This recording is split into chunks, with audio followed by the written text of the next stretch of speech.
Or Sue and Stephen rather have mentioned Arsenal twice in front in that game at the Emirates, so could they have been more ruthless to kill that match off yesterday? That's certainly what the former Manchester United captain Roy Keane thought.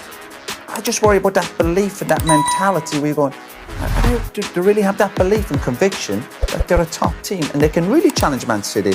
I still don't see it. I think they've made great progress and it seems really, I suppose, critical, but you have to look at it when you compare them to Man City, where Man City have got to the last few years.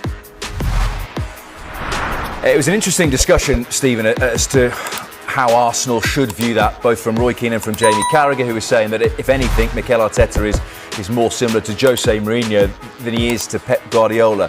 Just to pick up on what Sue said, if you finish a game with a back four of Thomas Partey, Ben White at centre-half, Jakub Kiwior and Miles Lewis-Skelly, can it be expected that maybe you retreat into your shell just a little bit? Yeah, you can't press in the same way and you can't leave... What Arsenal's great strength is, or one of them, is the two centre-backs in Saliba and Gabriel are very happy to be left in a 2v2 situation, 1v1 situation.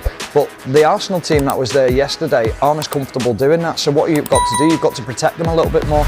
There's also an element of, well, they've tried to go after teams and they've tried to score goals, and last year that still wasn't enough. So Mikel Arteta is now thinking, well, what can I do differently? How can I approach this season a little bit differently and maybe change things?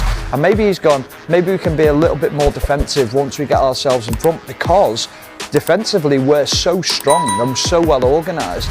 But obviously the injuries that they got yesterday impacted that. Yeah, that's the big problem, isn't it? That Saliba and Gabriel are so strong, and actually Arsenal have been pretty fortunate in recent seasons that key players, whether it be Saliba and Gabriel, whether it be Declan Rice, whether it be Bukayo Saka, have missed so little football. And that's the thing, I think they're going through that difficult period now of trying to play without those key players.